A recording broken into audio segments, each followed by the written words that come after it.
Saya percaya bahwa Tuhan telah bekerja untuk kita semua. Dan kalau Tuhan bekerja, kita gak bisa kendalikan. Kita mau menangis, kita kadang-kadang gak bisa berkata-kata dalam bahasa yang dimengerti. Hanya cuma bisa bersyukur bahwa Tuhan itu baik dan Dia tidak pernah tinggalkan kita. Iman adalah fondasi kehidupan orang percaya. Kita bisa berdiri sampai hari ini karena ada fondasi yang menopang kita. Fondasi adalah sesuatu yang tidak kelihatan, tetapi menentukan tinggi dan kokohnya sebuah bangunan. Dan fondasi itu adalah iman. Dan iman adalah bahasanya Tuhan. Jadi kalau kita mau nyambung, mau terkonek sama Tuhan, kita gak bisa gunakan akal pikiran, tapi gunakan iman kita. Iman merupakan currency kerajaan Allah, mata uang kerajaan Allah. Mata uang bicara nilai tukar barang. Kalau kita mau dapatkan dari surga, tidak ada cara lain. Kita gak menggunakan rupiah, US dollar, ataupun currency yang ada di dunia ini, tapi kita menggunakan namanya iman. Ibrani pasal 11 ayat 6, tidak ada seorang pun berkenan kepada Allah tanpa iman. Bagaimana Tuhan mau berkati kalau Dia tidak berkenan sama kita? Bagaimana Tuhan mau tolong kalau Dia tidak berkenan sama kita? Caranya untuk kita bisa berkenan, kita harus punya iman. Datang kepada Dia dengan penuh keberanian dan melakukan apa saja yang Dia katakan dalam kehidupan kita. Goal daripada iman sebetulnya bukan untuk mencapai keinginan-keinginan kita atau meraih mimpi-mimpi kita, tapi goal daripada iman membuat kita menjadi serupa dengan Dia. Goal daripada iman agar kita menjadi pelaku kebenaran firman-Nya. Dan yang menarik, di dalam Alkitab kata pengharapan ditulis 85 kali. Kata kebenaran ditulis 230 kali. Kata kasih ditulis 258 kali. Tapi kata iman ditulis 558 kali. Berarti kalau kata iman ditulis lebih banyak daripada kosakata penting lainnya, iman adalah sesuatu yang penting untuk kita hidupi, untuk kita kembangkan. Ada 3 hal yang saya mau bagikan bagaimana untuk iman kita bisa hidup, iman kita bisa bekerja. Yang pertama, kelilingi dirimu dengan teman-teman yang penuh dengan iman. Amen. Yesus memberikan teladan. Dia tidak sungkan-sungkan menunjukkan dirinya untuk dikelilingi oleh 3 murid terdekatnya yang imannya tidak jomplang, yaitu Petrus, Yakobus, dan Yohanes. Ketika dia sedang dalam keadaan ketakutan di Taman Getsemani, dia ajak 3 muridnya untuk bisa berdoa bersama-sama. Bayangkan, Yesus memberikan sebuah teladan yang begitu rendah hati.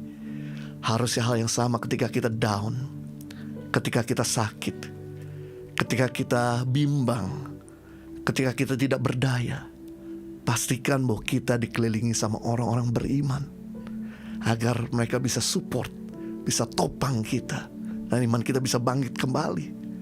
1 Korintus pasal 15 ayat 33, janganlah kamu sesat, pergaulan yang buruk merusak kebiasaan yang baik. Berarti kita bisa melihat kebiasaan kita rusak bukan karena problem. Problem tidak pernah merusak kebiasaan baik kita. Yang merusak kebiasaan baik kita adalah pergaulan yang salah. Kenapa sampai hari ini kita suka komplain? Karena kita dikelilingi sama orang-orang yang gak pernah bersyukur. Kenapa kita sampai hari ini susah mengampuni? Karena kita dikelilingi sama orang yang gak bisa mengampuni. Kenapa sampai hari ini kita jadi orang yang gak pernah on time janji sama orang? Karena kita dikelilingi sama orang-orang yang suka bikin excuse, yang bikin alasan. Kenapa kita jadi orang yang susah sekali untuk maju? Karena kita dikelilingi sama orang yang selalu hidup di masa lalu.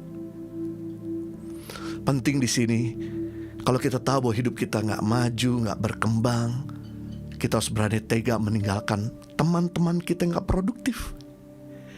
Dan kita terhisap dan rendah hati untuk bergaul dengan teman-teman yang penuh dengan iman. Maka hidupmu tidak akan pernah sama lagi. Yang kedua, bagaimana membuat iman kita bekerja dan hidup? Berani mengucapkan kata-kata iman. Roma 10 ayat 8. Tetapi apakah katanya? Inilah firman, itu dekat kepadamu, yakni ada dalam mulutmu dan ada dalam hatimu. Itulah firman iman yang kami beritakan. Kita bisa melihat di sini, ternyata lokasi iman atau letak iman ada dua, yaitu di hati kita dan di mulut kita. Nah, bagaimana cara iman itu bekerja? Simple dan sederhana. Rajin-rajinlah menyimpan firman, rajin-rajinlah mendepositkan firman, merenung firman, mempelajari firman. Maka ketika firman itu penuh, akan keluar lewat mulut kita. Maka terjadilah namanya mujizat, namanya iman. Sebab Roma pasal 10 ayat 17, jadi iman timbul dari pendengaran dan pendengaran firman Kristus.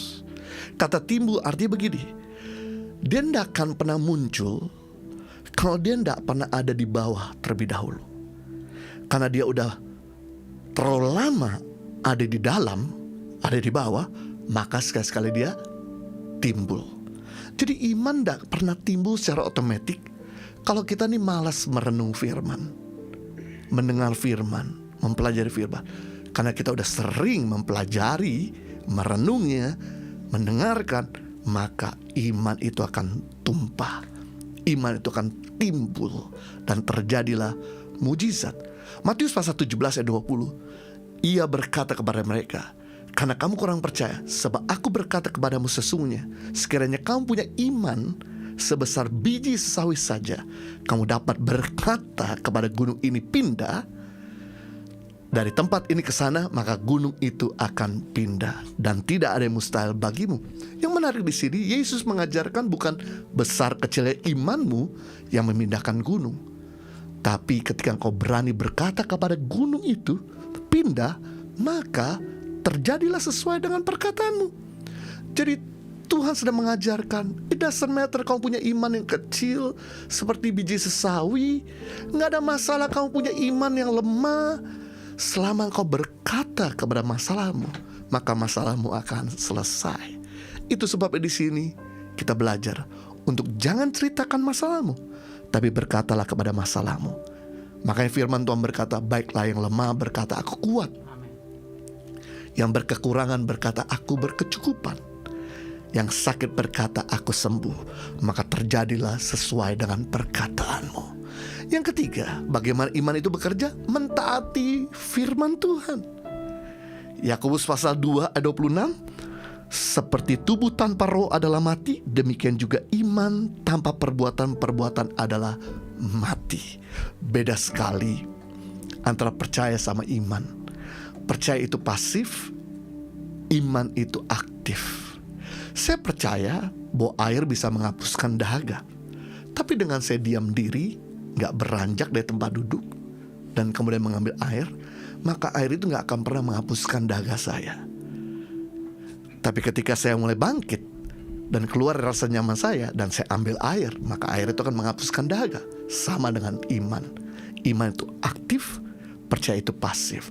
Banyak orang percaya saya akan mengalami open heaven, surga terbuka, mujizat terjadi, tapi disuruh mengampuni gak bisa. Bagaimana bisa terjadi mujizat kalau kita gak lakukan firman? Banyak orang berkata, saya akan menuai secara berlimpah-limpah di tahun ini, tapi disuruh nabur lebih gak mau. Bagaimana itu bisa terjadi? Banyak orang berkata, saya bisa kurus, bisa sehat, tapi disuruh diet, disuruh olahraga, disuruh puasa, gak mau. Semua itu gak bisa terjadi kalau kita gak lakukan firman. Ada begitu banyak tokoh-tokoh Alkitab yang mereka ketika dengar firman Tuhan dan mereka lakukan mujizat terjadi. Seperti Petrus ketika dia berkata kepada Tuhan, kalau memang itu Engkau Tuhan, suruhlah aku berjalan di atas air.